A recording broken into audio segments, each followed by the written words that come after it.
Chapter 1.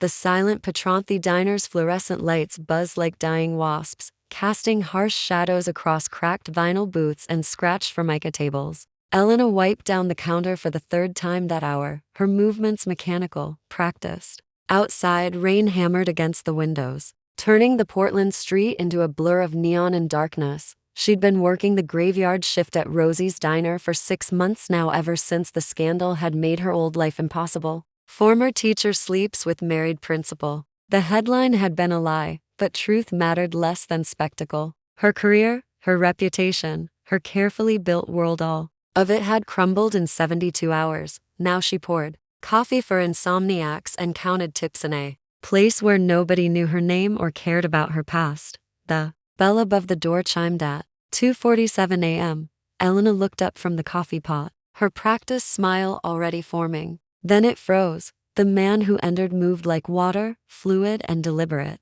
He was tall, broad-shouldered, dressed in a charcoal suit that probably cost more than her monthly rent. Dark hair swept back from a face that could have been carved from marble, beautiful in a way that made something primal in her chest tighten with warning.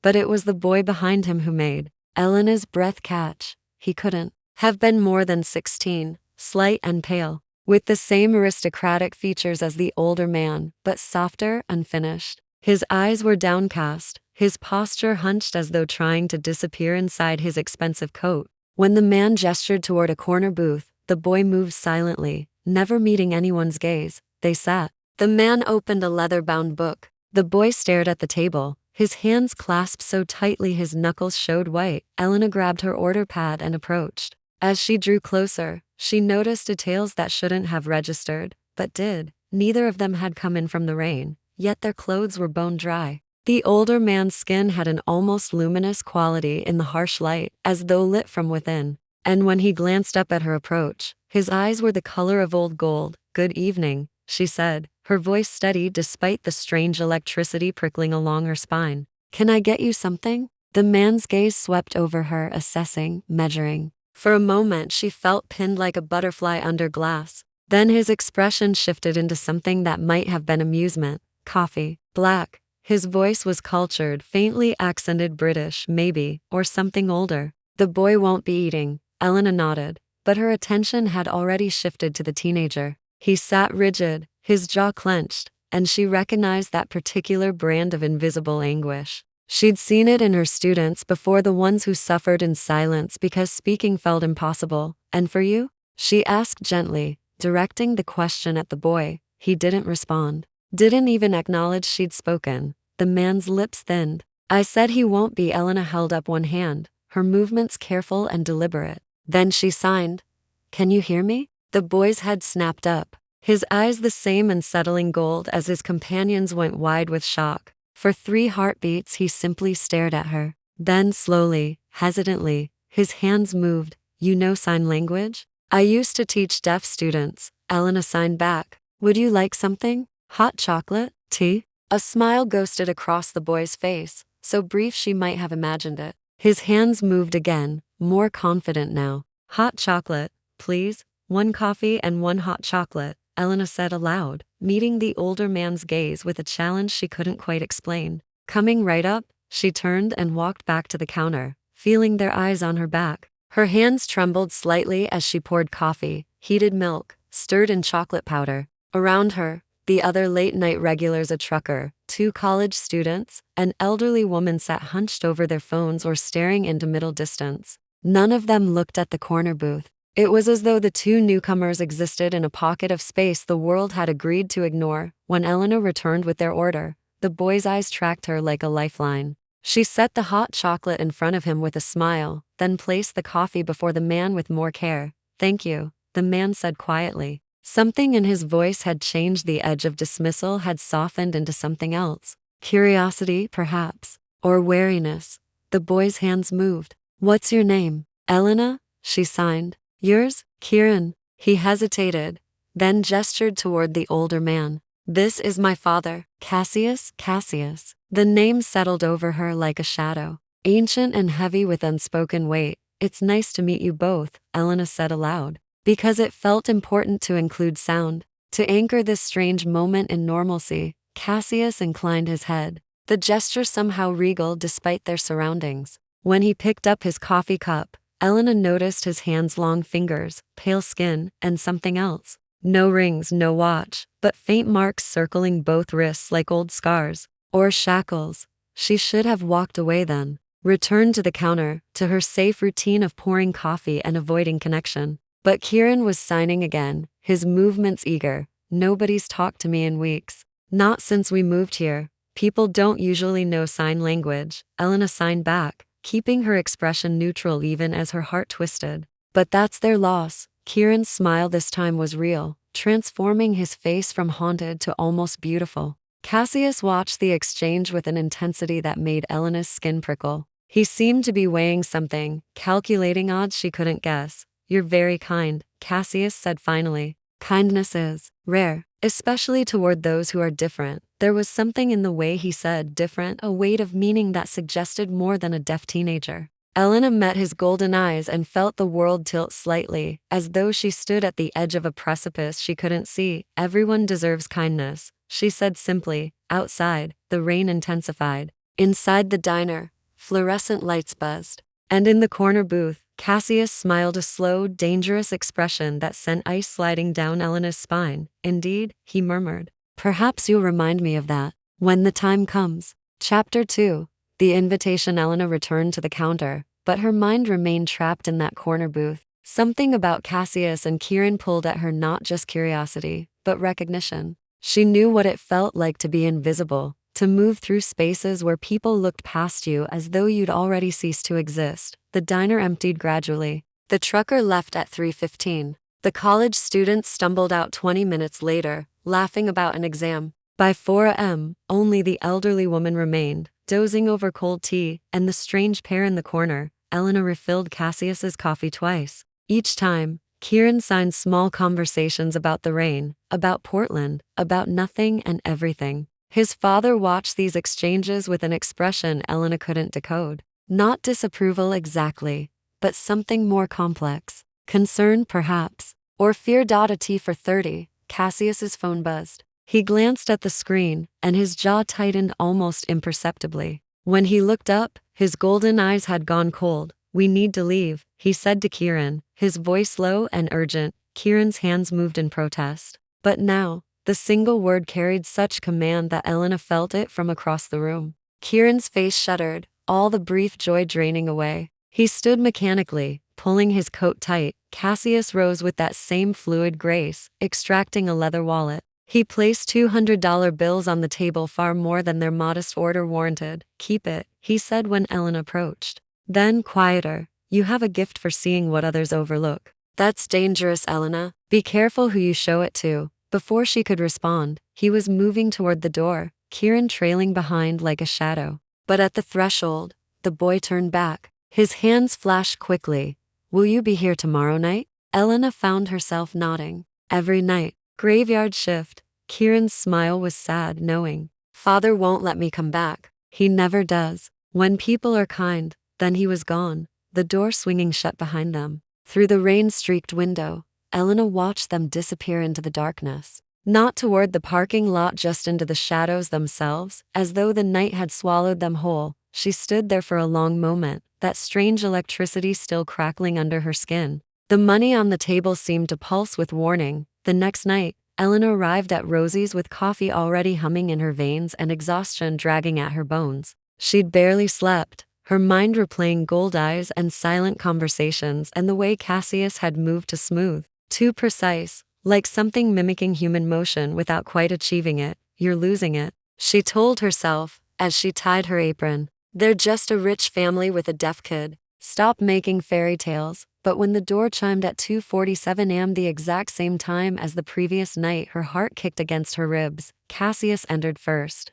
scanning the diner with predatory alertness. Tonight he wore black, which made his pale skin almost luminous. Kieran followed, and Elena's chest tightened at the hope barely contained in the boy's expression. They took the same booth. Elena didn't wait for them to settle before approaching. Coffee? Black? Hot chocolate? She asked, letting a small smile touch her lips. Cassius studied her for a long moment. You're here. I work here. Yes. Something flickered in his eyes. But you could have called in sick, found another shift. Most people would, after I warned them. Elena met his gaze steadily. I don't scare easily. You should. But there was no heat in it, only a strange, tired resignation. Kieran's hands moved urgently. Father said we shouldn't come back, that it wasn't safe. But I convinced him. Safe for who? Elena signed back. The boy hesitated. Cassius answered instead, his voice barely above a murmur, for you. Before Elena could process that, the diner's bell chimed again. 3 men entered, sharp suits, hard faces, moving with coordinated precision. They didn't scan the room like normal customers. They arrived knowing exactly what they sought. Cassius went absolutely still. It was the stillness of a predator calculating odds, measuring distances. His hand moved to Kieran's shoulder, pressing down a command to stay seated, stay quiet. The lead man was tall, silver-haired, with eyes like chips of ice. He smiled, and it was a terrible expression. Cassius Vale, he said, his accent British and old money. How unexpected. And in such humble surroundings, Cassius rose slowly, placing himself between the newcomers and Kieran. Nathaniel, I thought the covenant forbade House Ashford from entering Vale territory. Covenant? Nathaniel's laugh was dry as bone. The covenant is dying, old friend. Surely you felt it. The old law's crumbling. The new world coming. Elena's hand tightened on her order pad. Every instinct screamed danger, the same instinct that had warned her about the principal's wife, about the scandal brewing before it broke. She should run, call the police, do anything except stand frozen while these men spoke in riddles about territories and covenants. But Kieran's eyes had found hers across the space, wide with terror, and she couldn't move. The boy, Nathaniel said softly, House Ashford has need of him. His bloodline, his unique qualities. Surely you see the logic. A mute heir is no heir at all. Cassius's voice dropped to something barely human. Touch him, and I will end you and your entire house. Covenant or no covenant, the air itself seemed to thicken with tension. The other diner patrons, a lone businessman tonight, a young couple, continued eating, oblivious. As though some spell kept them from seeing, from caring, from intervening. Nathaniel's smile widened. So protective. One might almost think you'd gone soft, Cassius. Developed attachments. His gaze slid past Cassius, landing on Elena like a weight. How very human of you. That's when Elena understood. The inhuman grace, the golden eyes, the way they moved through shadows, the complete lack of reflection in the diner's windows. The truth settled over her like ice water, vampire, and she'd invited them into her safe, ordinary world. Nathaniel took a step forward. Cassius moved faster than thought itself, suddenly between Elena and the threat, his body angled to protect both her and Kieran. Leave, Cassius said, and power rolled through the word like thunder. Now, before I forget centuries of restraint. Nathaniel held his gaze for 3 long heartbeats. Then he inclined his head, mockingly polite, as you wish. But this isn't over, Vale. The boy will come to House Ashford, one way or another. His eyes found Elena again. And anyone foolish enough to stand between us and our claim will burn with the rest. They left as smoothly as they'd arrived there one moment, gone the next, swallowed by darkness. The diner returned to normal. The couple laughed. The businessman typed on his laptop. As though nothing had happened, Elena's legs gave out. She sat heavily in the nearest booth, her hands shaking. Cassius turned to face her. In the harsh fluorescent light, she could see it now, the otherness. The way his chest didn't rise and fall with breath, the complete absence of pulse at his throat. I'm sorry, he said quietly. You shouldn't have been pulled into this. Kieran was signing frantically, tears streaming down his face. Cassius answered him in fluid gestures, then looked back at Elena. They'll come for him, he said. And now they know you've seen us, spoken to us. That makes you a witness, a liability.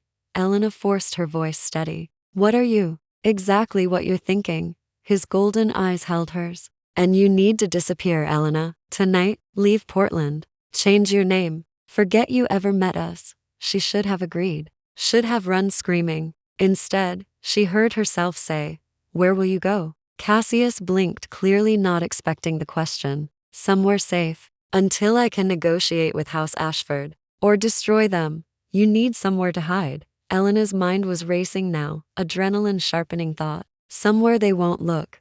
Elena, I have a cabin. 2 hours north. My grandmother's place. It's remote, off-grid. No one knows about it except my lawyer." The words hung in the air between them. Cassius stared at her as though she'd suggested flying to the moon. Kieran's hands moved desperately. "Please, father. Please." Elena stood, her decision crystallizing. "You protected me just now. Let me return the favor." Cassius's expression shifted through a dozen emotions: disbelief, calculation, something that might have been hope. Finally, he said, "You have no idea what you're offering. Then explain it to me." On the way, outside, sirens wailed in the distance. Cassius glanced toward the sound, then back at Elena. She saw the moment he decided, saw centuries of control give way to desperate need. "All right," he said. "Show us." Chapter 3.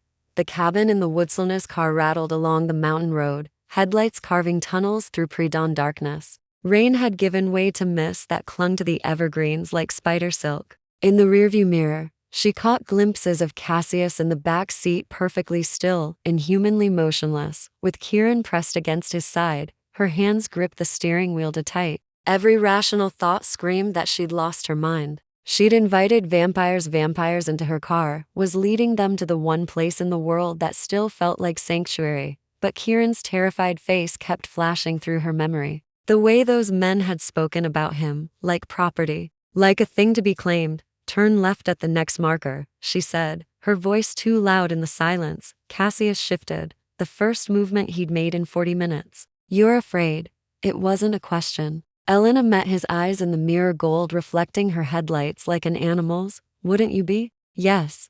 The honesty surprised her. "Fear is the only reasonable response to what we are." Kieran's hands moved in the darkness. Elena caught fragments. "Don't scare her. She's helping us. Please." Before Cassius gently stilled them. "He wants me to reassure you," Cassius said quietly. "Tell you we mean no harm. But I won't insult your intelligence with comfortable lies." Elena's foot eased off the gas slightly. "Then tell me an uncomfortable truth." Silence stretched between them. "Then, we feed on blood, human blood. Without it, we die, or worse, we become something even monsters fear. Kieran hasn't fed in 3 days because I won't let him hunt in a new city until I've established which humans are protected by other houses. And he paused. "I last fed 5 days ago, which means by tomorrow night, control will become difficult." The cabin appeared through the mist, a small frame structure with a covered porch, nestled against towering pines. Elena's grandmother had built it in the 60s, a place to escape the world.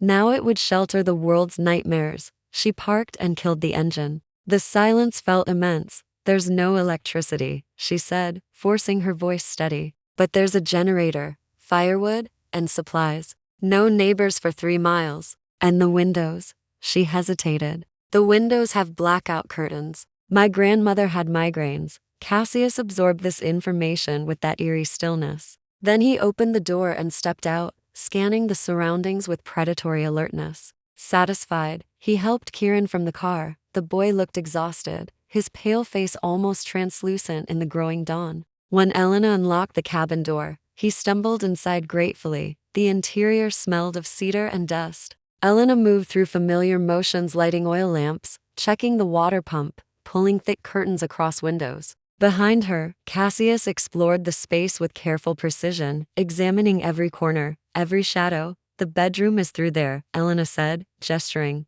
"There's a mattress at least. You should rest before." She caught herself. "Before sunrise?" "Before sunrise," Cassius confirmed. He stood in the center of the room, looking oddly displaced. A Renaissance painting dropped into her grandmother's rustic cabin. "Elena, what you're doing is extraordinarily dangerous. Not just because of House Ashford, but because of us. We're predators. Instinct runs deeper than intention." "Then why did you agree to come?" His gold eyes found hers, and for the first time she saw past the control to the raw desperation beneath. "Because Kieran is dying." The words hit like a blow. Elena looked to the boy, who had collapsed onto the worn couch, his eyes already closing. "What do you mean, dying?" "I thought vampires were immortal. Kieran isn't fully turned yet. He's in transition, has been for 2 years. Cassius moved to his son, adjusting the boy's coat with surprising gentleness. "The process should take months, not years. But something went wrong. His body rejects the change, won't complete it, won't reverse it. He exists in agony between human and vampire, and every day he grows weaker." Elena sank into the armchair across from them, her exhaustion suddenly overwhelming. And House Ashford wants him because bloodlines matter in our world. Kieran's mother was from House Ashford, my wife, before she was murdered by her own family for the crime of loving outside her house. Cassius's voice went flat and motionless. They want Kieran because he carries Ashford blood. Because a mute, dying halfling is still more valuable than letting Vale House keep him. The bitterness in those words could have stripped paint. Elena studied Cassius in the lamplight, the perfect features, the rigid control, the weight of centuries in his eyes. You loved her, she said softly. Your wife. I did. I do. He looked down at Kieran, and his expression cracked slightly. She made me believe I could be more than what I was made to be. More than a killer in expensive clothes. And they destroyed her for it. Elena should have felt horror, terror. Instead, she felt that same recognition that had drawn her to them in the diner, the understanding of grief, of loss, of having your world ripped away by forces beyond your control. There's food in the pantry, she heard herself say. Canned goods, mostly. And blankets in the chest by the window. She stood, suddenly uncertain. I'll come back tomorrow night. Check on you both. Cassius rose with that liquid grace. You're not staying? I have a shift at the diner. If I don't show up, it'll look suspicious. Elena, he crossed the space between them in 3 silent strides, standing close enough that she could see the inhuman perfection of his features, no pores, no imperfections, like porcelain given life. Those men at the diner, they're watching now, following. If you return to Portland, then what? I hide here forever? She met his gaze, refusing to back down. I lost everything once because I didn't fight back. Let people tell lies about me while I ran and hid. I won't do that again. Something shifted in Cassius's expression, surprise, perhaps, or respect. You're either very brave or very foolish, probably both. Elena grabbed her keys, headed for the door. Then she paused, looking back. In the lamplight, Cassius stood like a statue, beautiful and terrifying. Kieran slept fitfully on the couch, his breath shallow and pained. They looked like a Renaissance painting of sorrow. The bloodlust you mentioned, Elena said quietly. How bad will it get? Cassius's jaw tightened. Bad enough that you should stay away tomorrow night. Come the night after. Once I've hunted. Once Kieran has fed. It will be safer then. Safer for me? Or safer for you? His eyes flashed with something dark. Both. Elena nodded once, then stepped into the dawn. Behind her, she heard the quiet click of locks engaging, the rustle of blackout curtains being drawn tight. She climbed into her car and sat for a long moment, hands shaking on the wheel. Vampires, she thought. Ancient houses and blood feuds, and a dying boy caught between worlds. She should have been terrified. Instead, as she started the engine and pulled away from the cabin, Elena felt something she hadn't experienced in 6 long months: purpose. Chapter 4. Small Mercius. Elena returned to the cabin on the 3rd night, as promised. The drive felt different, this time less frantic, more deliberate. She'd spent 2 nights at the diner watching shadows, jumping at every customer who entered after midnight. But House Ashford hadn't returned. The world continued its mundane rotation as though vampires and blood feuds existed only in fever dreams. She parked and climbed out, arms full of supplies, fresh batteries, medical supplies she wasn't sure would help, and food for herself. The cabin was dark, curtains drawn tight, but she felt watched, known.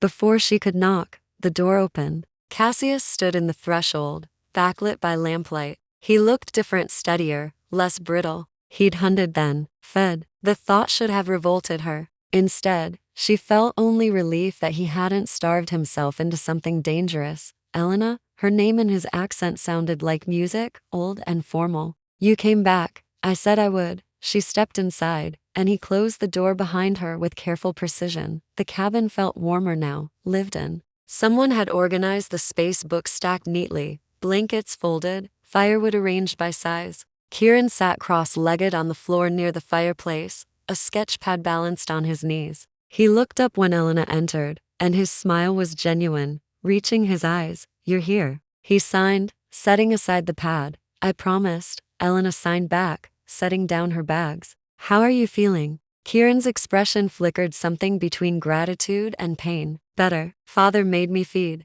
I didn't want to, but he needed to, Cassius said quietly, interpreting his son's hesitation. The hunger was making him delirious. Another day and his body would have started consuming itself. Elena settled into the armchair, trying not to imagine what made him feed entailed. Did you? Were there problems? Hunting? Cassius moved to the fireplace, his movements still that unsettling grace, but somehow less predatory. Now, there's a truck stop 40 miles south. Late night travelers. I took only what was needed. They'll wake with headaches and gaps in their memory, nothing more. Kieran fed from deer. He refuses humans. The boy's hands moved emphatically. I won't. I can't. It feels wrong. It is wrong, Cassius said, and his voice carried centuries of weariness. But it's also survival. One of many compromises we make to continue existing. Elena watched the exchange, father and son navigating an argument they'd clearly had many times before.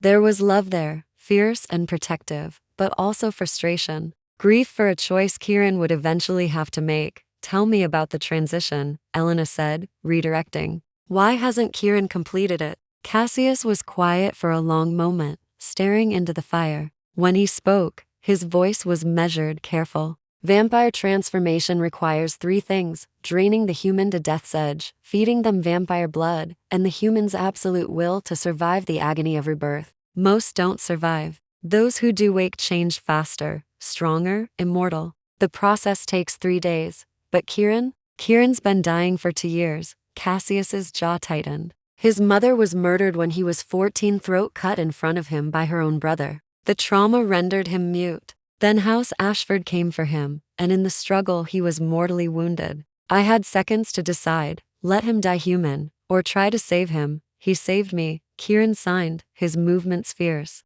I wanted to live. I did.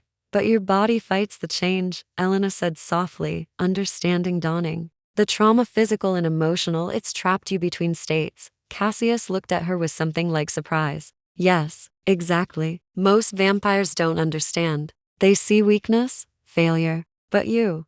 I taught trauma survivors for years, Elena said. The body keeps score, holds on to pain even when the mind tries to move forward. She met Kieran's eyes. You're not weak. You're surviving something impossible. The boy's face crumpled. He stood abruptly, crossed to Elena, and buried his face against her shoulder. She froze for a heartbeat, then wrapped her arms around him. He was cold, not quite corpse cold, but lacking the warmth of living flesh. His thin frame shook with silent sobs. Over Kieran's shoulder, Elena saw Cassius turn away, his shoulders rigid with controlled emotion. It's all right, she murmured, one hand stroking Kieran's hair. It's all right to hurt, to be angry, to grieve what was taken from you. They stayed like that for several minutes, the boy clinging to unexpected comfort, the father struggling with his own demons by the fire. Finally, Kieran pulled back, wiping his eyes. He signed something too quick for Elena to catch. He says thank you, Cassius translated, his voice rough.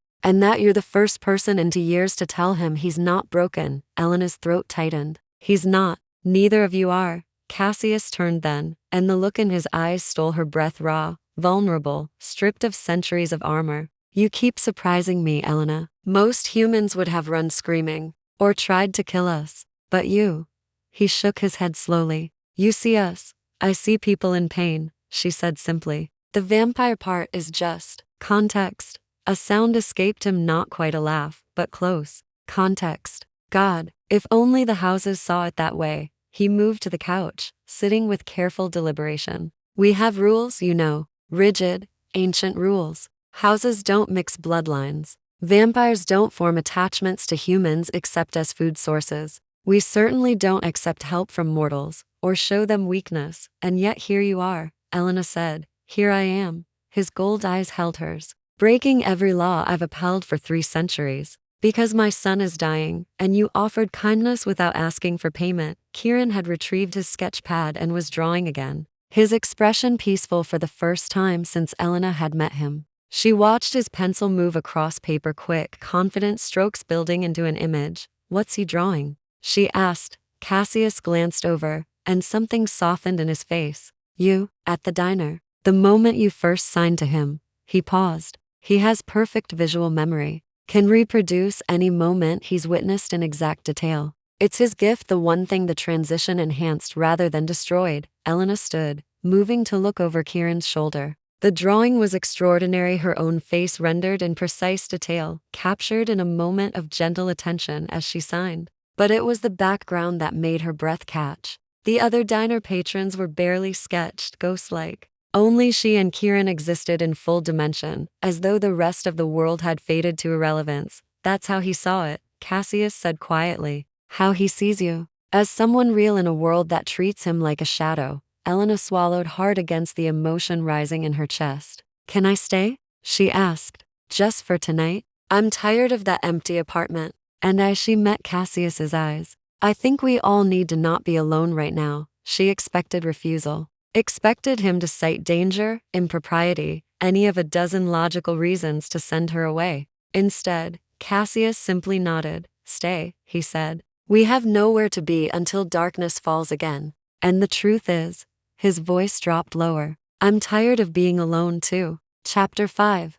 The Hunter's Close. And Nellen awoke to the sound of rain against the cabin roof and the disorienting realization that she'd fallen asleep in her grandmother's armchair. Gray afternoon light filtered through gaps in the blackout curtains, painting the room in shades of pewter. For a moment she couldn't remember where she was, or why every muscle ached from sleeping upright. Then she saw Cassius. He sat perfectly still on the couch, a book open in his lap, but his eyes fixed on the window watching, listening, alert in a way that made her pulse quicken. Kieran was nowhere to be seen.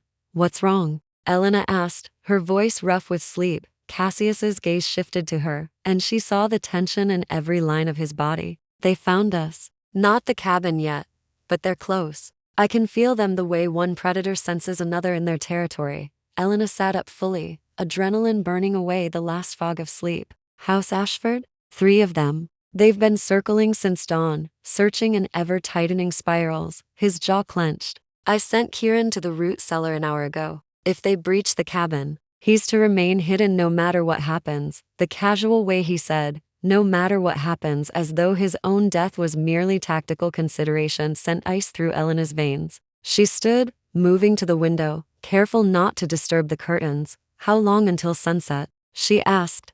40 minutes. I'm weakest in daylight, even inside. If they attack now, he didn't finish the sentence. Didn't need to. Elena's mind raced through options, discarding each as quickly as it formed. They were isolated, outnumbered, and Cassius was compromised by the sun. Her phone had no signal this deep in the mountains. Even if she could call for help, what would she say? Send police.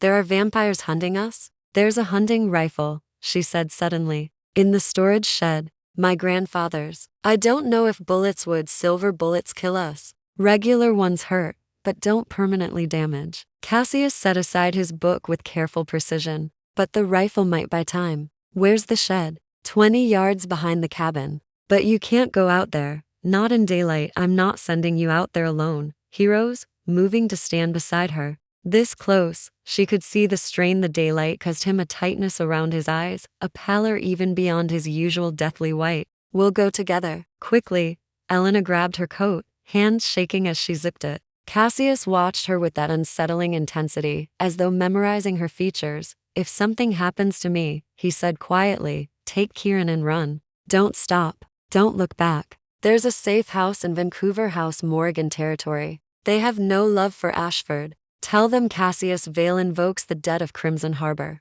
1847. They'll understand. Nothing's going to happen to you, Elena said, forcing conviction into her voice. His lips quirked almost a smile. Your optimism is refreshing. Foolish, but refreshing. He opened the door, and even the gray afternoon light made him flinch. Elena stepped out first, scanning the tree line. The forest was silent in that unnatural way that precedes storms. No birds, no wind, just the steady percussion of rain. They moved quickly across the muddy ground toward the shed. Elena's keys jangled too loudly as she fumbled with the padlock. Behind her, Cassius stood rigid, his head cocked, as though listening to frequencies she couldn't hear. Hurry, he breathed. The lock clicked open. Elena yanked the door wide and plunged into the shed's musty darkness. The rifle hung on the back wall, exactly where it had been for 20 years. She grabbed it, checked the chamber empty, but a box of ammunition sat on the shelf below. That's when she heard Cassius's sharp intake of breath. She spun to find 3 figures emerging from the tree line.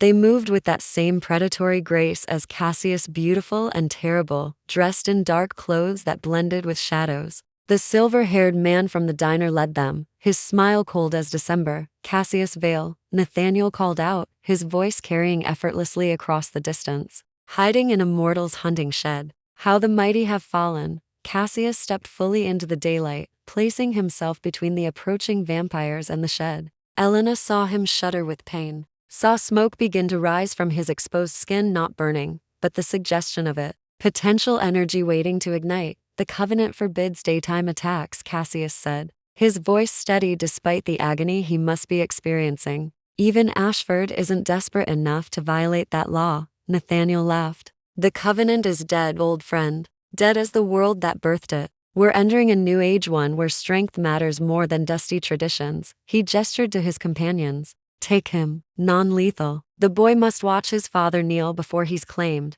They moved as one, inhumanly fast. Elena didn't think, just raised the rifle and fired. The shot went wild, but it achieved its purpose. The vampires froze, their attention snapping to her like predators spotting movement. In that half-second of distraction, Cassius lunged. What followed barely registered as movement, just violence compressed into heartbeats. Cassius met the first vampire with his bare hands, driving the creature backward with brutal efficiency. They collided with a tree hard enough to crack the trunk. The second vampire blurred toward Elena, and she swung the rifle like a club. It connected with satisfying force, sending the vampire stumbling. But Nathaniel was already on Cassius, moving with calculated precision. Elena saw them grapple, saw Nathaniel's hand close around Cassius's throat, slamming him into the ground. Smoke rose from Cassius's skin where daylight touched it, and his movements were too slow to human. Elena chambered another round, aimed at Nathaniel's back. Her hands shook, but her voice was steady. "Let him go, or I start shooting vital organs. Maybe regular bullets don't kill you, but I bet they hurt like hell." Nathaniel didn't release Cassius, but he turned his head to look at her. His smile widened. "The mortal has teeth. How delightful." His eyes pale blue, empty as ice fixed on hers. "But you're out of your depth, little girl. This is a war between immortals. You're just collateral damage. Then you'll have to go through me first," Elena said, finger tightening on the trigger. For a long moment, nobody moved. Rain fell. Cassius struggled beneath Nathaniel's grip, his skin smoking. The other two vampires circled, waiting for an opening. Then a sound split the air, a high, piercing shriek that made Elena's bones vibrate. From the cabin's direction, something moved through the shadows. Not walking, flowing. Kieran emerged from the darkness beneath the porch, and he was transforming. His body elongated, his features sharpening into something between human and nightmare. His mouth opened impossibly wide, revealing rows of needle-sharp teeth. And that terrible shriek came again, rage and pain and protective fury compressed into sound. The attacking vampires fell back, shocked. Even Nathaniel's grip loosened slightly. "The boy," one of them whispered. "He's manifesting." Cassius used the distraction to break free, rolling away and staggering upright. He was badly burned now, his hands blackened, his face blistered. But his eyes blazed with fierce pride as he looked at his son. "Kieran," he said quietly, "stand down. Let them leave." The creature that was Kieran tilted its head, considering. Then slowly, painfully, it began to retract, pulling the nightmare back inside the boy until only Kieran remained. Shaking and pale, but standing firm, Nathaniel straightened, adjusting his coat with forced casualness. But Elena saw the calculation in his eyes, the reassessment.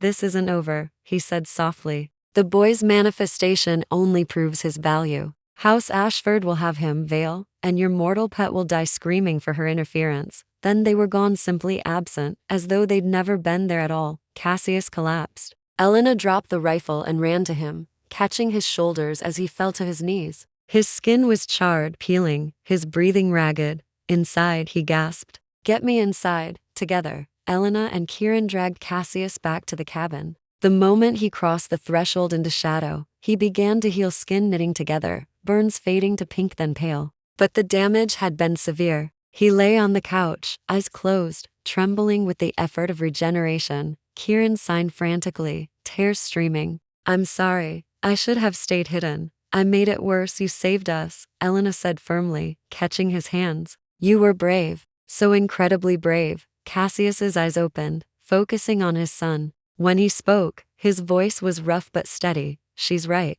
You manifested your true form, something most young vampires can't do for decades. You protected your family. Kieran signed, looking between them. Is that what we are? Elena met Cassius's gaze over the boy's head. Something unspoken passed between them, acknowledgement, acceptance, the weight of a choice neither had consciously made but both had already committed to. Yes, Cassius said quietly. That's what we are. Chapter 6. Blood Oaths and Ancient Laws. Night fell like a curtain, and with it came a fragile sense of safety. Elena watched Cassius heal in real time, a process both fascinating and unsettling. The charred skin flacked away like ash, revealing unmarred flesh beneath. Within an hour, no trace remained of the daylight's damage except a weariness in his eyes that spoke of profound cost. Kieran had retreated to the bedroom, exhausted by his transformation. Elena could hear him moving restlessly, unable to sleep despite his body's desperate need for rest. She sat across from Cassius in the lamplight, coffee growing cold in her hands. He'd been silent since healing, staring into the fireplace with an expression she couldn't read.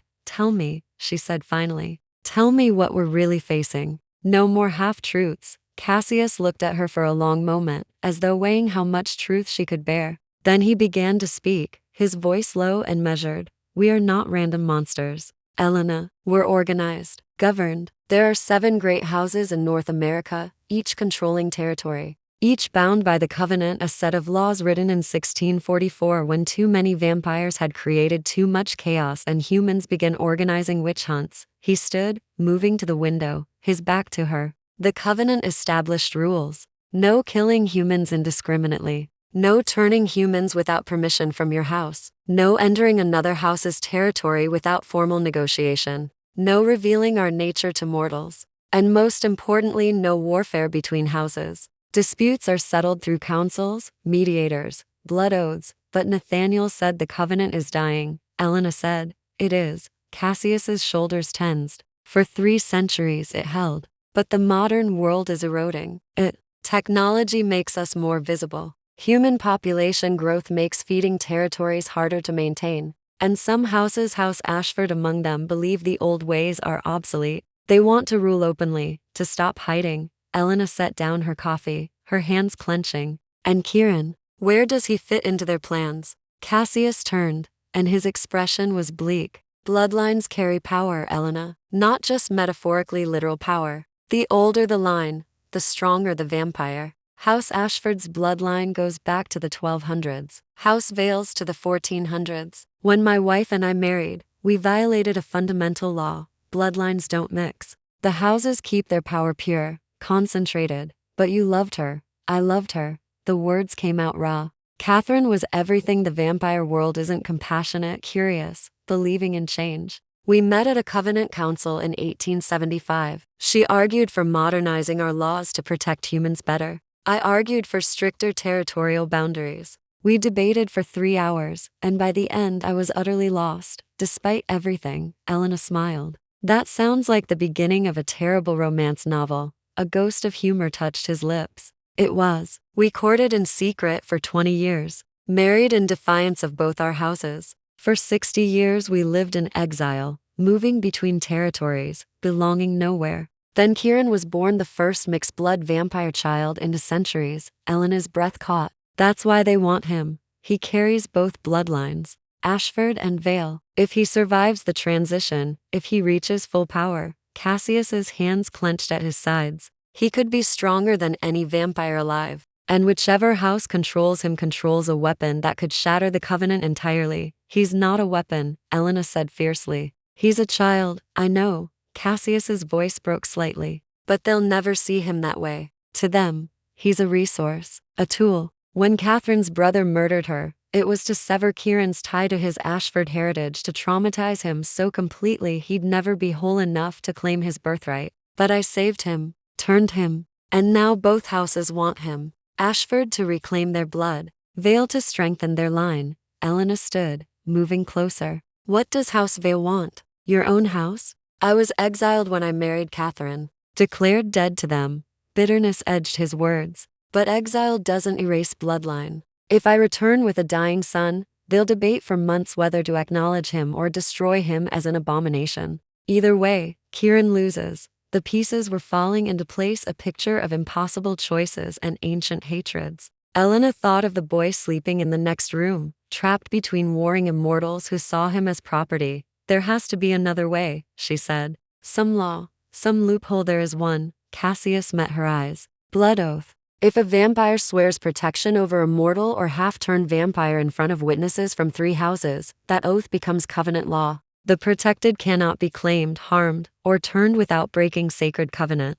The penalty is destruction not just of the violator, but their entire bloodline. Hope flared in Elena's chest. Then do it. Swear the oath. I can't. His jaw tightened. An oath requires witnesses. 3 house representatives. And to gather them, I'd have to reveal our location, our vulnerability. Ashford would attack before the oath was complete. We'd all die. Then we find a way to gather them safely. Neutral ground. Public enough that Ashford can attack without consequences. Cassius stared at her as though she'd suggested flying to the moon. You don't understand the logistics. The politics. House representatives don't simply appear because we ask nicely. It requires negotiation, favors, blood debts. You mentioned a debt earlier. Crimson Harbor, 1847. House Morrigan.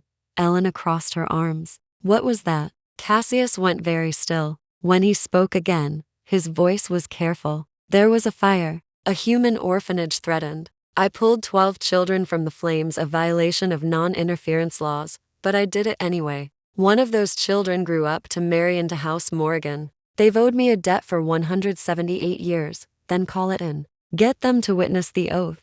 1 house isn't enough. We need 3. Elena's mind raced through possibilities. Who else? What other debts exist? Cassius laughed, a sharp, bitter sound. You speak as though I've spent centuries accumulating favors. I've spent centuries avoiding entanglements. That's how you survive in our world, by owing nothing and being owed nothing, except you saved those children. You married for love. You protected Kieran against your own house's wishes. Elena stepped closer, holding his gaze. You're not as isolated as you pretend to be. Something shifted in his expression, surprise giving way to consideration. There's, possibly, House Thorn. I killed a rogue vampire who was hunting their territory without permission. 1923. They expressed gratitude, offered formal thanks. It's not a debt exactly, but it's leverage. What about the 3rd? Cassius shook his head slowly. I have nothing. No connection to any other house that would compel them to witness an oath for an exiled vampire and his half-breed son. Silence fell between them. Outside, rain had stopped, leaving only the drip of water from eaves and the whisper of wind through pines. Then Elena said quietly, what if you had a human witness? Cassius frowned. Human witnesses don't count in covenant law, but humans can testify to character, to intent. If a mortal stood before the houses and vouched for you, explained why protecting Kieran matters, she swallowed hard. If someone was willing to put their life on record, understanding dawned in his eyes, followed immediately by fierce refusal. Absolutely not. Elena, to stand before the houses as a mortal witness means binding yourself to the vampire world permanently. You'd be marked, known. Every house would see you as leverage against me. I'm already marked, Elena said. Nathaniel made that clear. The moment I helped you, I became part of this. At least this way, it means something. Cassius moved toward her, stopping just close enough that she could feel the unnatural cold radiating from his skin. You don't know what you're offering. The cost, the danger. Then tell me. Explain it. But don't shut me out because you think I'm too fragile to choose my own risks. For a long moment he simply looked at her, really looked, as though seeing past her skin to something beneath. When he spoke, his voice was rough with emotion he couldn't quite hide. You terrify me, Elena. Your courage. Your refusal to be sensible. The way you've taken us into your life, as though sheltering monsters is simply what one does. You're not monsters, she said. You're people trapped in an impossible situation. And as she paused, searching for words that felt true. I'm tired of being invisible. Of moving through the world like I'm already a ghost. You and Kieran, you see me. That's worth fighting for. Cassius's hand lifted, hovering near her face, but not quite touching, as though he didn't trust himself to bridge that final distance. If we do this, if we attempt the blood oath, there's no going back. For any of us. Good, Elena said. I'm done going back. Chapter 7. Fire and Fink's plan was simple, which made Elena deeply suspicious. Cassius would contact House Morgan and House Thorn through the ancient communication network. Vampires used encrypted messages delivered through human intermediaries who knew nothing of what they carried. A meeting would be arranged in 3 nights at a neutral location, an abandoned church outside Salem, Oregon, old enough to predate the Covenant, but maintained as sacred ground where no house could claim dominance. What could possibly go wrong? Everything. As it turned out, they had 2 days. 2 days to prepare, to plan, to hope that Nathaniel and House Ashford wouldn't find them first. Elena spent those days teaching Kieran more sign language, cooking meals she barely touched, and trying not to think about the fact that she was willingly walking into a gathering of ancient predators who saw humans as food sources with delusions of relevance. On the second night, Cassius went hunting. He'd been gone only an hour when Elena heard it, the soft crunch of gravel, too rhythmic to be animal, too careful to be accidental. She moved to the window, peering through a gap in the curtains. Nothing visible, but the forest felt wrong, to quiet, to still. She'd learned to trust that instinct these past days. Kieran, she called softly. The boy appeared from the bedroom, his sketchpad tucked under one arm. His eyes went wide when he saw her expression. "What's wrong?" he signed. "I think they're here." Elena grabbed her phone, still no signal, useless. Her grandfather's rifle leaned against the wall where she'd left it, loaded now, always within reach. "We need to hide you." The root cellar, the front window exploded inward, glass sprayed across the room like shrapnel. Elena threw herself over Kieran, driving them both to the floor as a figure crashed through the opening. Not Nathaniel, but one of his companions from before, a female vampire with dark hair and eyes like black holes. "Found you," the vampire hissed, her voice carrying an accent Elena couldn't place. Russian, maybe. Old Russian. Elena scrambled up, shoving Kieran toward the bedroom. "Run, get to the cellar." The vampire moved to intercept inhumanly fast, but Elena grabbed the rifle and swung it like a club, catching the creature across the jaw. The impact jarred her arms to the shoulders, but the vampire stumbled back, surprised more than hurt. "Brave little human," the vampire said, blood trickling from her split lip. "Nathaniel said we could kill you. That's a gift. Most mortals die screaming." Elena chambered around, aimed center mass. "Back off or I'll." The vampire blurred. 1 second she was 5 feet away, the next she had Elena's wrist in an iron grip, twisting until bones ground together and the rifle clattered to the floor. Pain exploded up Elena's arm, white hot and nauseating. "You what?" the vampire breathed, her face inches from Elena's. Her breath smelled like copper and rot. "Fight? Die heroically?" Mortals are so predictable. Then Kieran hit her from behind. The boy had manifested partially, not the full nightmare form from before, but enough. His hands had elongated into claws, his teeth sharpened to points. He drove those claws into the vampire's back with savage intensity, and the creature shrieked, releasing Elena to tear at her attacker. Elena didn't think. She grabbed the rifle, aimed at the vampire's knee, and fired. The shot was deafening in the enclosed space. The bullet shattered bone and cartilage, dropping the vampire to the floor. She screamed, a sound so high and piercing it seemed to vibrate in Elena's skull. "Kieran, cellar now," Elena shouted, but it was too late. The front door exploded off its hinges, and Nathaniel entered with 4 more vampires at his back. He surveyed the scene, his companion writhing on the floor, Kieran in partial transformation, Elena with the rifle, and smiled his terrible smile. "Well," he said mildly, "this is more entertaining than expected." Elena raised the rifle toward him. Her hands shook, but her voice was steady. "Leave, now, or I start shooting vitals." Nathaniel's smile widened. "You already shot Irina's knee. 1 bullet gone. How many do you have left?" 5, 6. He gestured to his companions. "I have 5 vampires. Can you kill us all before we reach you? Can you protect the boy and yourself?" The math was brutal and simple. She couldn't, but she could buy time. "Cassius is coming back," Elena said. "He'll sense you here. He's currently being detained 3 miles south by additional members of House Ashford." Nathaniel interrupted pleasantly. "We've planned this rather thoroughly, dear girl. Now, put down the rifle, step away from the boy, and I promise you a quick death. Refuse, and I'll make you watch while we tear young Kieran apart piece by piece before turning you into something that begs for death but never receives it." Elena's finger tightened on the trigger. She was going to die. She'd known it was possible from the moment she offered them sanctuary, but knowing and facing it were different things. Her heart hammered against her ribs. Her mouth tasted like metal. Kieran moved to stand beside her, his clawed hands ready, his golden eyes blazing with defiance.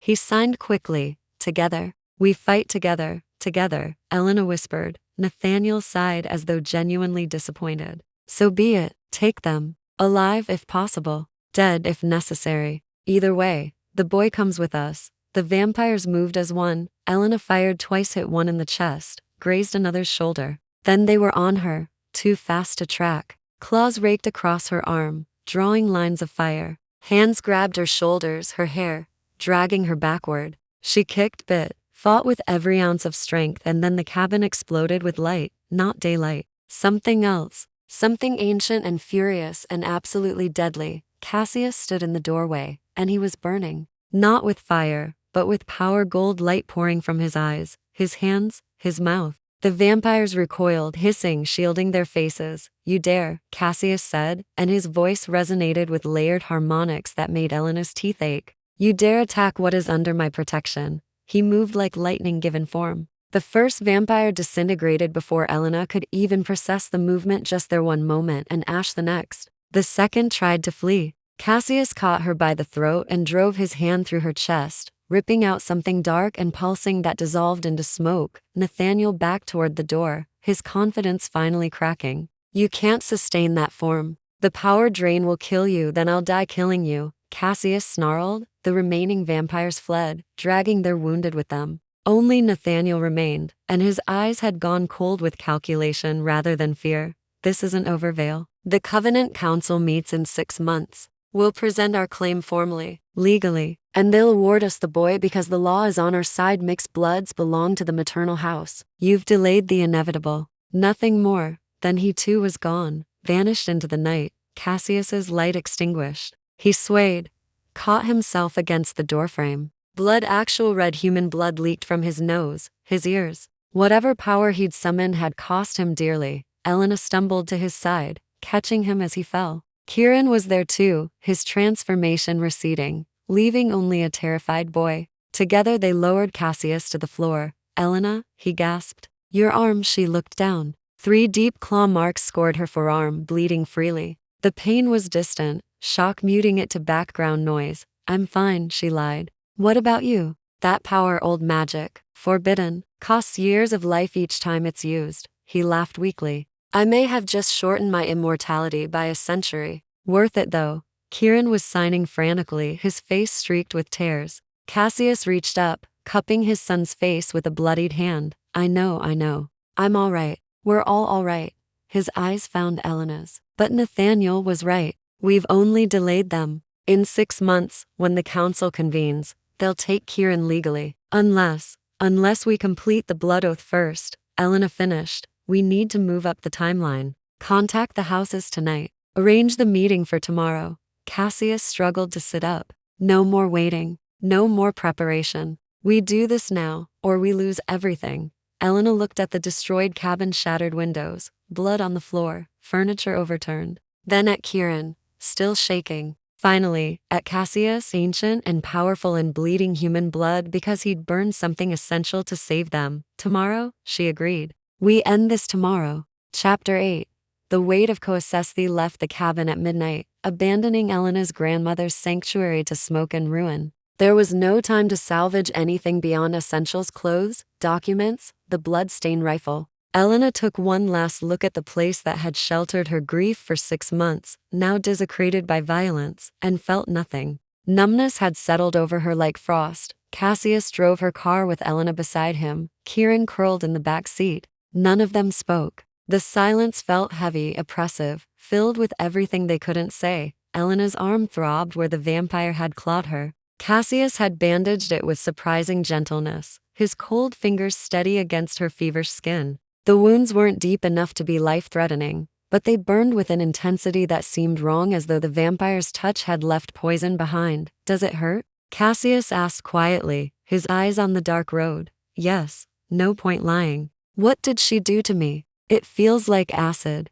His jaw tightened. "Vampire claws carry trace venom. Not enough to turn you, that requires sustained feeding and blood exchange, but enough to cause pain, fever, hallucinations if left untreated." He paused. I have something that will help. Once we reach the safe house. And where is the safe house? Astoria. An old shipping warehouse I've maintained for emergencies. It's registered under a human corporation. No vampire signatures. We'll be invisible there. His hands gripped the steering wheel too tight. For a few hours at least, Elena leaned her head against the cold window, watching trees blur past. Nathaniel said the council meets in 6 months. That they'll award Kieran to House Ashford legally. He's not wrong. Cassius's voice was flat. Covenant law states that mixed blood offspring belong to the maternal house unless the father can prove superior claim through combat, blood debt, or formal oath. Catherine's family would have had primary custody if she'd lived. With her dead, her brother, the one who murdered her, holds legal claim to Kieran. The casual horror of it made Elena's stomach turn. That's insane.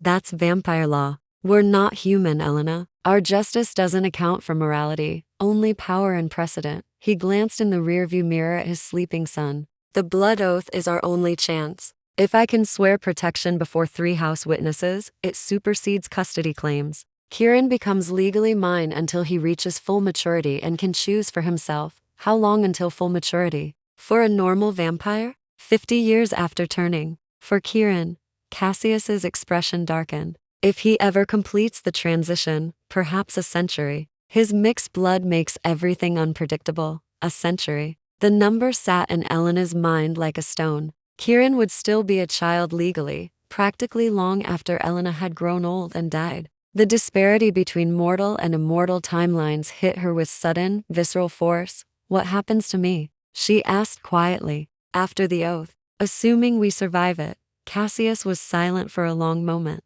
When he spoke, his voice was careful, measured. You'll be marked in vampire records as a protected witness, formally untouchable by any house, but also, he hesitated, also bound to our world, known, watched. Your life will never be entirely your own again. It hasn't been mine for months, Elena said. Not since the scandal. At least this way I'm choosing what I'm bound to. Elena, he said her name like a prayer and a warning. You should walk away. After the oath, I can arrange new documents, new identity, money. You could disappear into a normal life. Could you? She turned to look at him. If our positions were reversed, could you just walk away? His hands tightened on the wheel until she heard the plastic creak. No, he admitted. I couldn't. Then don't ask me to. They drove in silence for another 20 minutes. Finally, the warehouse emerged from coastal fog, a hulking structure of corrugated metal and weathered brick, windows dark, surrounded by chain-link fence.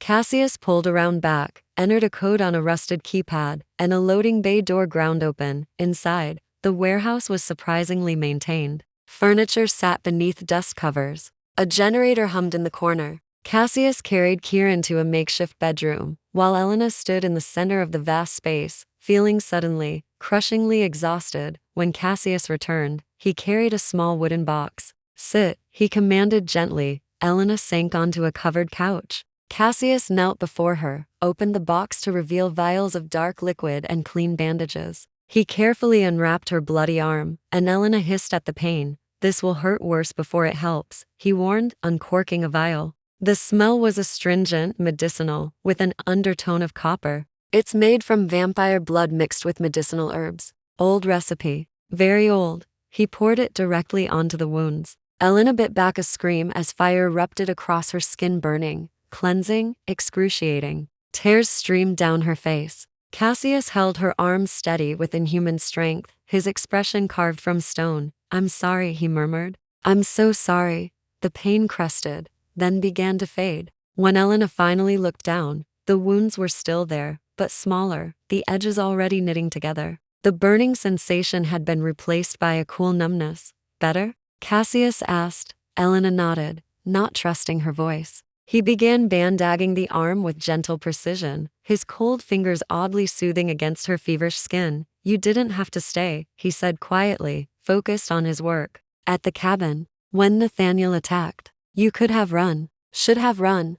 And leave Kieran? He's not your responsibility, neither are you. Elena caught his hand, stilling his movements. But here we are. Cassius looked up, and the naked emotion in his golden eyes stole her breath, guilt and gratitude and something deeper, more dangerous. You terrify me, he said again, echoing his words from nights before. The way you've woven yourself into our lives. The way I've started thinking of you as. He stopped, seeming to catch himself. As what? Elena prompted. As essential. The word came out rough. In 300 years, I've cared about exactly 3 people. My wife, my son, and now you. This mortal woman who signs to deaf boys and faces down ancient predators with a hunting rifle. You've become essential, and that terrifies me, because essential things can be taken away. Elena's heart hammered against her ribs. I'm not going anywhere. You will eventually. You're human. You age. You die. In 50 years, I'll look exactly as I do now, and you'll be. He couldn't finish. Old, Elena supplied. Gray. Wrinkled. Maybe wise, if I'm lucky. She cupped his face with her unbandaged hand, feeling the marble cold perfection of his skin. And you'll still be here, unchanging. Is that what scares you? That I'm temporary? Everything mortal is temporary. But you, his voice broke slightly. You feel permanent. And that's the cruelest trick of all. They stayed like that, frozen in the moment, his hand on her wounded arm, her hand on his face, the vast warehouse silent around them. Elena felt the enormity of what existed between them, unnamed and impossible. The blood oath, she said finally. If we survive it, what happens then? Cassius pulled back slightly, and she felt the loss of his coldness like physical pain. Then Kieran is protected. You're protected. And he stood, turning away. I fulfill my debt to you and let you go before I destroy you the way I destroyed Catherine. That's not what happened, isn't it? He rounded on her, and for the first time she saw real anger beneath his control. I loved her, married her, made her a target for every vampire who hated the idea of mixed houses. And she died screaming my name while I was too far away to save her. Love is a death sentence in my world, Elena. I won't make that mistake again. The words hung between them like a wall. Elena stood slowly, her arm throbbing, her heart breaking for this ancient creature who'd convinced himself that isolation was safety. You're wrong, she said quietly. Catherine didn't die because you loved her. She died because monsters murdered her. There's a difference. Before he could respond, Kieran appeared in the bedroom doorway. His face was pale, his eyes red from crying. He signed something quick and desperate. Cassius's expression shifted immediately, all the anger draining away, replaced by protective concern. What's wrong? Kieran signed again, his hands shaking. Elena caught fragments. Dream, mother, blood, scared, nightmares, Cassius said softly. He moved to his son, gathering him close. Just nightmares. You're safe, but watching them, father and son clinging to each other in the darkness of an abandoned warehouse, hunted by their own kind. Facing impossible odds, Elena realized that safety was an illusion they could no longer afford. Tomorrow they would face the houses. Tomorrow they would demand the blood oath or die trying. Tonight, they simply held on to each other and pretended that love wasn't the most dangerous thing in the world. Chapter 9. The blood oath abandoned church stood against the Oregon twilight like a monument to forgotten faith. Its Gothic spire pierced the darkening sky, stained glass windows long since shattered, leaving only skeletal frames that whistled with wind. Moss consumed the stone walls. Graves tilted at drunken angles in the overgrown cemetery surrounding it. Elena stood at the iron gate, Cassius on her left, Kieran on her right. All 3 were dressed formally, Cassius in a black suit that looked centuries old, Kieran in charcoal gray, Elena in a simple dark dress she'd found in the warehouse. She felt like she was attending a funeral. Perhaps she was. They're already inside, Cassius said quietly, his eyes scanning the church. I can feel them. 3 House representatives as promised. And his expression darkened. Others. Observers. Nathaniel? Elena's hand instinctively moved to her bandaged arm. No, but House Ashford sent a witness. Protocol allows it. His jaw tightened. They want to see me fail. Kieran's hands moved. We won't fail. We can't. No, Cassius agreed. We can't. They walked through the cemetery, past weathered tombstones marking deaths from centuries past. The church doors stood open, an invitation or a trap. Elena couldn't tell which. Inside, candles flickered despite the absence of anyone to light them, casting dancing shadows across crumbling pews and a defaced altar. 5 figures waited in the nave. The first was a woman who looked barely 20, with copper hair and eyes like emeralds. She wore modern clothes, but moved with ancient grace. Cassius Vale, she said, her voice carrying a faint Irish lilt. It's been decades. You look terrible, Moira Morgan. Cassius inclined his head respectfully. You look exactly the same, flatterer. But she smiled, genuine warmth in her expression. I've come to honor Crimson Harbor. My grandmother never forgot what you did. The second representative was a tall black man in an immaculate three-piece suit, his silver hair cropped close, his presence radiating authority. Marcus Thorne, he introduced himself, his accent placing him somewhere in the American South. I represent House Thorne. We remember 1923, Vale. The debt stands, thank you, Cassius said simply. The third representative made Elena's skin crawl. He was ancient, truly ancient, with papery skin stretched over sharp bones, eyes milky with cataracts that somehow still saw everything. He wore robes that might have been white once, but had yellowed with age. House Corvus, he rasped. I am Elder Septimus. We owe you nothing, Vale. We're here because the covenant demands 3 witnesses. And I am curious to see if you'll actually go through with this. Madness. The fifth figure stepped from the shadows near the altar, a young man with Nathaniel's ice blue eyes and House Ashford's unmistakable arrogance. I'm here to observe for House Ashford, to ensure protocol is followed, and to laugh when this farce collapses. Cassius ignored him, turning instead to the 3 representatives. I invoke ancient right, blood oath of protection. I, Cassius Marcus Vale of House Vale, seek to bind myself by sacred covenant to protect Kieran Ashford Vale until he reaches full maturity and autonomous choice. Elder Septimus's milky eyes fixed on Kieran. The boy is dying. What use is protecting a corpse? He's not dying, Elena heard herself say. All eyes turned to her vampire eyes, cold and calculating and surprised that the human had spoken. She forced herself to meet their gazes. He's surviving. There's a difference. Moira's lips quirked. And who are you, mortal? Elena Torres.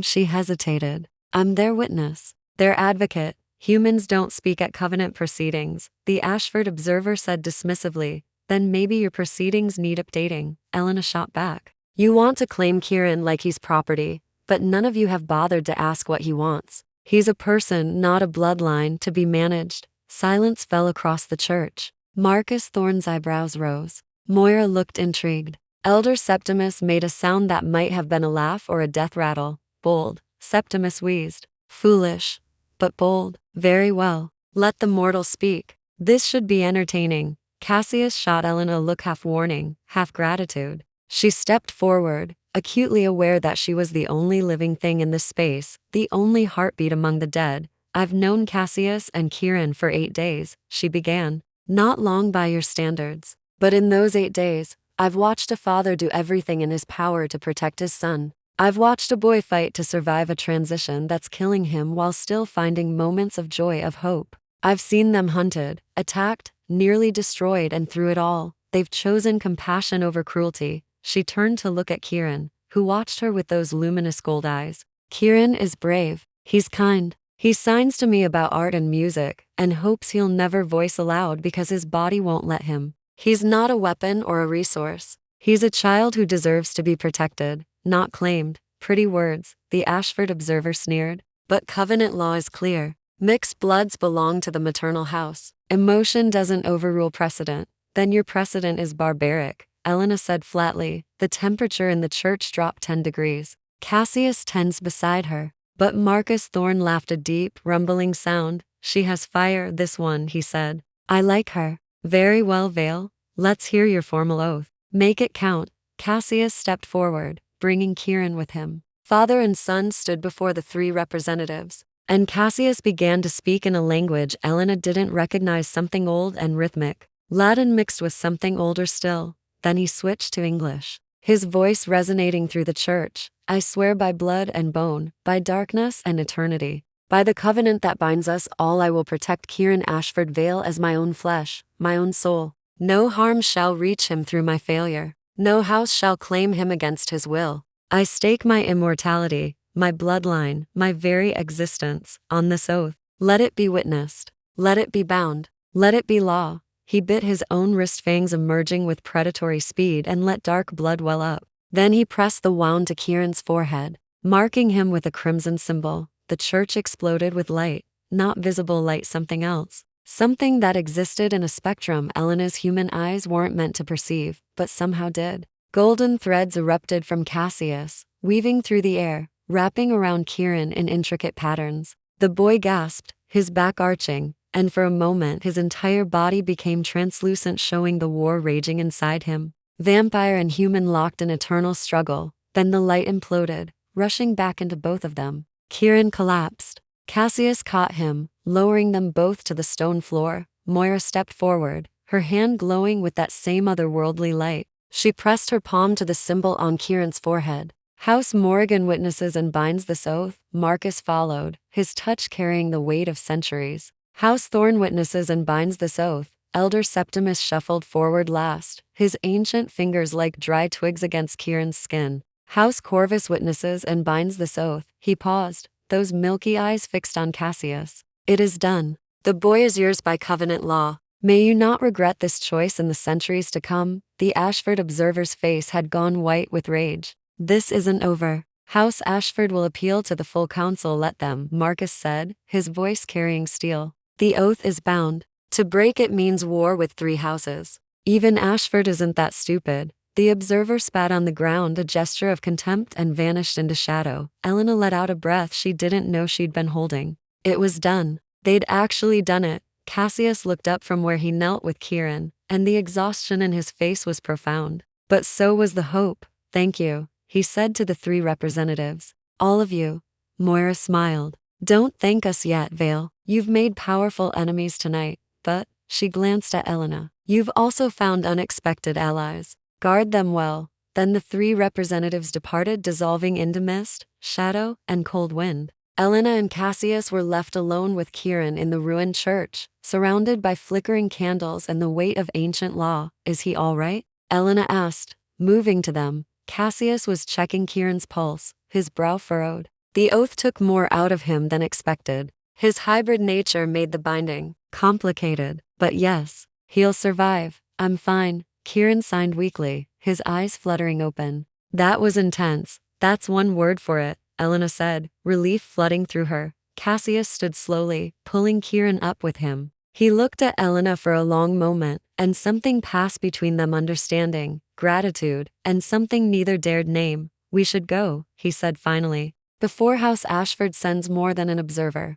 They walked out of the church together, vampire, half vampire, and human, bound now by more than circumstance, by choice, by oath, by something that felt dangerously close to family. Behind them, the candles extinguished one by one, returning the church to darkness. Chapter 10. Dawn breaking 3 months later, Elena stood on the balcony of a penthouse overlooking Vancouver's harbor, watching fog roll in from the Pacific. The city glittered below, a constellation of lights against gathering darkness. Behind her, through floor-to-ceiling windows, she could see Cassius and Kieran in the living room, engaged in what looked like a heated debate conducted entirely in sign language. They'd moved here after the blood oath, to House Morrigan's territory where the protection was strongest. Moira had provided this safe house, calling it a gift, though Elena suspected it was strategic positioning. Keep your allies close, especially when those allies had just humiliated House Ashford in front of the Covenant. Elena touched her arm absently, feeling the scars beneath her sweater.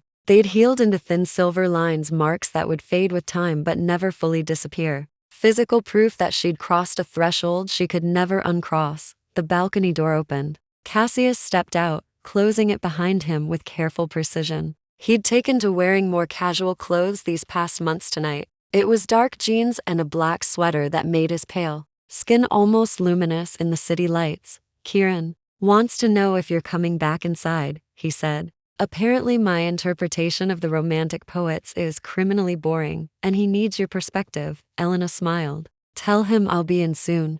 I just needed air. He also wants to know if you'll teach him more ASL idioms tomorrow. He's determined to master every variation. Of course. She turned to face him fully. How is he? Really? Cassius leaned against the railing, his expression thoughtful. Stronger. The blood oath stabilized something in him. He's still not completing the transition, but he's not deteriorating anymore either. It's as though the bond gave his body permission to simply exist as it is. That's good. That's really good. It is. He was quiet for a moment, studying her face. You've been distant lately. These past few weeks. I've noticed. Elena looked back at the city, unable to meet his eyes. I've been thinking about what happens next. For me, she wrapped her arms around herself against the cold. The diner gave me a severance package after I quit. I've been living off savings and your generosity, but I can't do that forever. I need purpose, direction.